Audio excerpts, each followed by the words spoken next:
And my name is JUMASNA binti KAHAR. And me, my name is SALSABILLA SYAHIRA binti RAMLI. And my name is ATHIRAH binti ABDULLAH. Today we will present about the Islamic Equity Crowdfunding I-Ecf.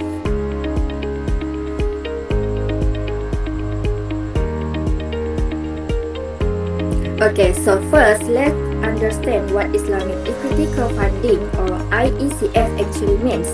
Basically, I-Ecf combine two concepts which are equity crowdfunding and Islamic finance.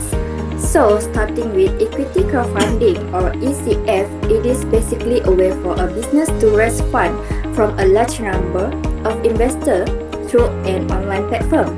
In return, the investor will receive a share or ownership in that business. Then, we have Islamic finance, where financial activities need to follow Sharia principle, so the investment must avoid elements such as riba, gharar, and maisir, and it should also promote fairness and transparency. So, when we combine these two concepts, we get Islamic Equity Crowdfunding or I-Ecf. Simply put, is I-Ecf allow business to raise funds from investors through an online platform, but everything must be Sharia compliant, so including the business activities and the investment structure. In Malaysia, I-Ecf is also supported by a regulatory framework which help provide a more structured environment for both entrepreneurs and investors. So that is basically the overall concept of I-Ecf. Next, we will look at the key difference between conventional ECF and Islamic ECF. So, basically, both have the same main purpose, which is to help business raise capital from investor in exchange for equity. However, the main difference is that Islamic ECF must operate according to Sharia principles. In terms of investment focus, conventional ECF can generally invest in a broad range of businesses. For Islamic ECF, the businesses itself must be Sharia compliant, so activity involving prohibited elements are not allowed. For the investor relationship, both models give investor equity ownership, meaning their returns are linked to the performance of the business. However, Islamic ECF places greater emphasis on Sharia compliance, risk sharing between the parties. And lastly, in terms of ethical orientation, conventional ECF mainly focuses on financial viability and regulatory requirements. Islamic ECF goes further by incorporating ethical and socio-economic consideration rather than focusing only on profit. So overall, the mechanism is quite similar, but what really distinguishes I-Ecf is the Sharia framework that guides the investment, business activity, and relationship between investor and entrepreneur. Now let's move to the next slide, and I will pass for the next presenter for ATHIRAH binti ABDULLAH. Thank you, JUMASNA. Next, I would like to present about Sharia framework, which is a core contracts and principles. Moving to the slide 4, this slide explains the main Sharia contracts used in Islamic equity crowdfunding. The first one is about musyarakah. Musyarakah will be represent a joint venture where investors and entrepreneurs contribute capital and share profits and losses according to the agreed agreements. Second, about mudarabah. Mudarabah involves capital provided by the investor or rabul mal, while the entrepreneur or mudarib manage the business. This structure is suitable when the entrepreneur has the expertise but requires funding. The third one is about murabaha. Murabaha is a cost-plus financing agreement where the original cost and profit margin must be clearly disclosed. Most importantly, all this structure must avoid riba, gharar, and maisir. Therefore, the objective is not only to generate returns, but also to ensure that the investment process remains Sharia compliant and based on transparency and risk sharing. Next, we move to the next slide. Next, in the slide 5, I will present the Sharia compliance and screening framework. This slide explains how Sharia compliance is ensured before an investment opportunity is approved. The process begins with the business activity screening, where the issuer's main business activities are checked to ensure that they are feasible under Sharia. This is followed by the Sharia and financial screening, including relevant financial criteria such as debt and liquidity requirements. The third stage focuses on contract and transaction compliance, where the investment structure must avoid prohibited elements such as riba, gharar, and maisir. An independent Sharia advisor then reviews the structure before the champagne is listed. Importantly, compliance does not end. After approval, ongoing Sharia oversight is required to ensure that the business continues to complete after receiving fundings. Therefore, only investment opportunities that successfully pass this stage can be officially approved as Sharia compliance investment on the I-Ecf platform. That's all from me. Next, I will pass to the next slide to next presenter, Bella Ramli. Thank you, ATHIRAH. Assalamualaikum. So firstly, I will explain about the Securities Commission Malaysia's operational framework for Islamic Equity Crowdfunding or I-Ecf. The process consists of three main phases. The first phase is pre-funding assessment. During this stage, the platform conducts due diligence on the issuer's business background, financial condition, and credibility. It also structures the investment offering and its term according to the Sharia principle. Regulatory compliance and financial feasibility are assessed before the campaign is approved. The second phase is a funding campaign. Once approved, the campaign is launched and on the digital platform. Investors can evaluate the business and contribute capital. The funds are placed in a Sharia compliance escrow account while the platform monitors the funding target and investors' commitments in real life. The final phase is post-funding execution. If the campaign succeeds, shares are formally issued to the investors. The business must then provide ongoing financial and operational reports. Its business activities and continued Sharia compliance are also monitored. Overall, this three-phase framework provides investor protection, transparency, and continuous Sharia oversight throughout the I-Ecf process. We move to the next slide. Okay, next I will explain how Islamic Equity Crowdfunding or I-Ecf works and the opportunities it provides. First, an entrepreneur or SME applies for the funding through an I-Ecf platform. The platform then conducts screening and due diligence to evaluate the business and ensure it meets regulatory and Sharia requirements. Once approved, the fundraising campaign is published on the platform. Investors can review the business information and decide whether to invest. In return, they receive the equity or partial ownership in the business. After the funding target is achieved, the entrepreneur uses the capital for the business activities such as starting, expanding, or improving the business. The profits may be shared based on an agreed arrangement such as mudarabah, while investors also accept the possibility of financial loss. As shown in the table, I-Ecf benefits both entrepreneurs and investors.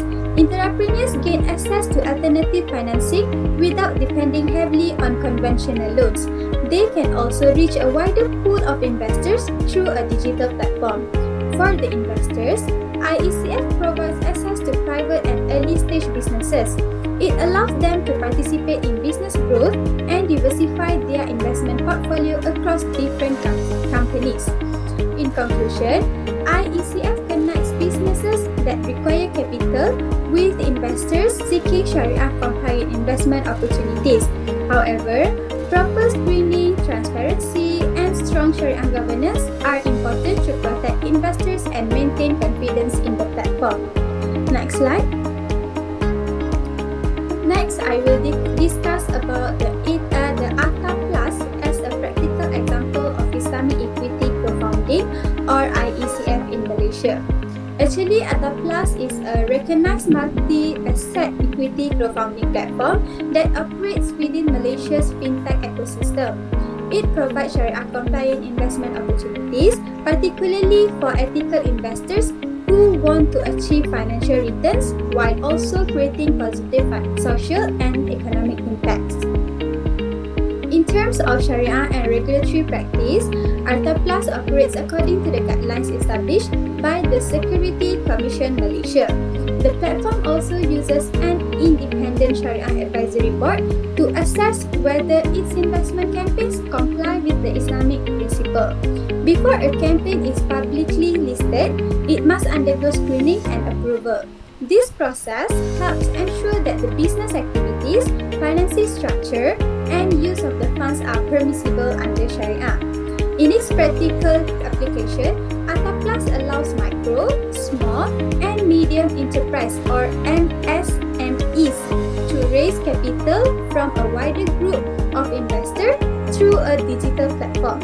Depending on the arrangement, Sharia-approved structures such as musyarakah or mudarabah may be used. Musyarakah is based on the partnership, while mudarabah involves cooperation between the capital provider and the entrepreneur. The platform also uses a transparent digital escrow system where investors' funds are securely held until the campaign conditions are fulfilled. The key finding is that Sharia compliance can be integrated effectively into digital financial platforms without reducing efficiency or user experience. ATHIRAH Plus also demonstrates that ethical screening can support genuine business activities and encourage investment in the real economy. Overall, this case shows that strong regulation, Sharia governance, and financial technology can work together successfully.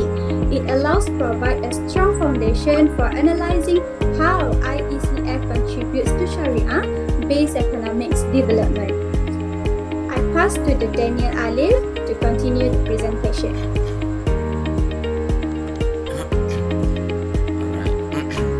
Thank you, Bella. Okay, today I will present about the challenges, limitations, reflections on entrepreneurial element. Okay, first for the true situation in the real world challenges. First, the visibility versus vulnerability paradox. The entrepreneurs fear intellectual property theft, leading to reluctance in disclosing proprietary business details on public digital platforms. Next, for the digital literacy gap, traditional MSMEs often lack the necessary IT skills and digital fluency to effectively navigate and utilize the online fundraising mechanism. For the reflection, the behavioral reality. First, for the behavioral hesitancy, despite the perceived ease of the use of the digital platforms, deep-seated psychological barriers and a lack of trust prevent the widespread adoption. Next, for the beyond the interface, the platform success depends not just on the usability, but on the building comprehensive support the system and trust-based environments. For the takeaways, why the digital platform offer ease of access, a critical behavioral reluctance persists, primarily due to concern over intellectual property and a significant digital skills gap among a traditional entrepreneur, necessitating a more holistic approach than mere technological solutions. Next, for the next slides. Market and regulatory limitation. First, we have the intellectual property and fraud risk. Second, we have the compliance burdens, illiquidity traps. Okay, first, intellectual property and fraud risk. The radical transparency required for online fundraising exposes entrepreneurs, early stage MSMEs to ideative. Conversely, investors face a weaker protection frameworks inherent to high-risk early-stage venture capitals. For the compliance burdens, the maintaining continuous Sharia compliance, including the independent advisors, dedicated Sharia audit and highly granular and accounting trails significantly increases administrative and operational overhead for the platform operators. For the liquidity traps, while the AC permits operators to establish the secondary market for the equity trading, actual secondary liquidity remain exceptionally low. Yearly for the investors are often locked into the long holding periods without viable exit strategies. Next, for the last part, this is a master level reflection, which is its identity and socio-economic impact. We have two parts. First, the identity crisis. Next, the promise of the I-Ecf. First, the identity crisis. This is a tension between the merely replicating conventional financial models, which is we call it Sharia wrapper, conventional mimicry, versus the embracing the foundational Islamic ideals of equitable wealth distribution, socio-economic justice, and real asset banking. For the promise of I-Ecf, which is we call it true risk sharing, this is a potential to the true economic transformation by moving the beyond the debt-based mechanisms to facilitating the risk sharing, funding real economic activities, and democratizing access to capital for marginalized the entrepreneurs. I will pass for the last slide to the next presenter. Alright, thank you to our presenters, Danial, JUMASNA, and SALSABILLA. Now, I will conclude here, which is Islamic Equity Crowdfunding, or I-Ecf, in Malaysia demonstrates a strong integration between regulatory oversight, Sharia governance, and fintech innovation. The first one, Malaysia has developed a relatively strong ecosystem because the Security Commission provides a clear regulatory framework, while Sharia governance ensures that investment activities remain consistent with Islamic principles. Second, the key value of I-Ecf is not only providing alternative access to capital, but also promoting ethical investment and risk sharing between entrepreneurs and investors. This makes I-Ecf relevant to the broader objective of Islamic finance. However, for future growth, I-Ecf needs to move beyond basic Sharia compliance. Greater attention should be given to investor education, secondary market liquidity, and genuine risk-sharing practice. Overall, I-Ecf has significant potential to become an important platform for inclusive and ethical entrepreneurship in Malaysia. Its future success will depend on maintaining a balance between regulatory raja, Sharia integrity, and technological innovation. And that's all from us. Thank you.